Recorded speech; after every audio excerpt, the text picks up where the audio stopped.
भंडारा जिल्ह्याच्या लाखनी तालुक्यातील राष्ट्रीय महामार्गावर असलेल्या पिंपळगाव सडक येथे मागील 5 दिवसापासून 100व्या शताब्दी सोहळ्यानिमित्त खुल्या शंकरपटाचे आयोजन करण्यात आले होते। तर डोळ्याचे पारडे फेडणाऱ्या मानाच्या बैलांच्या शंकरपटाला 2 फेब्रुवारी पासून सुरुवात करण्यात आली होती। मागील 4 दिवस सरसडत्या उत्साहात नाहून निघालेल्या शंकरपटाच्या शेवटच्या दिवशी वाऱ्याच्या वेगाने धावणाऱ्या बैलजोड्या लाखो नागरिकांनी अनुभवल्या। या दुहेरी बैलजोड्या आकर्षणाचा विषय ठरल्या असून या शंकरपटात 5ही प्रथम पुरस्कार मध्य प्रदेश राज्याच्या जोडीने पटकावले असून मध्य प्रदेश राज्याच्या शिवनी येथील डेंगरी आशिरा जोडीने प्रथम पुरस्कार म्हणून ट्रॅक्टर मिळवला।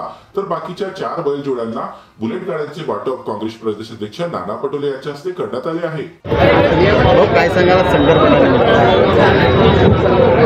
शताब्दी वर्ष म्हणून हा पिंपळगाव सडकचा शंकरपट यावर्षी आयोजित करण्यात गेला आणि या आयोजनाचा पूर्ण गावकऱ्यांनी ज्या पद्धतीनं एकत्रितपणे आयोजन केलेलं आहे त्याचा परिणाम असा आहे की विदर्भात नव्हे तर महाराष्ट्रातला सर्वोत्कृष्ट हा शंकरपट या ठिकाणी आपला आयोजित केला गेलेला होता।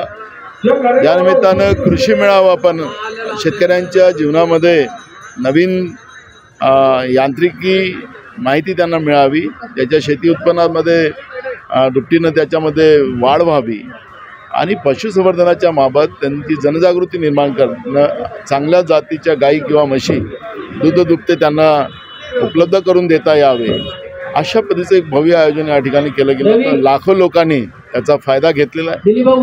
पिंपळगाव सडकच्या जनतेला मनापासून धन्यवाद देतो की त्यांनी या काळातही स्वातंत्र्याच्या पूर्वी सुरू झालेल्या या शंकरपटाची ज्या पद्धतीनं कायम ठेवलं त्याला ते परिश्रम करतात आहेत, त्यांना मी मनापासून शुभेच्छा देतो। तर या शंकरपटाला बघायला लाखोच्या संख्येत नागरिकांनी गर्दी केली होती।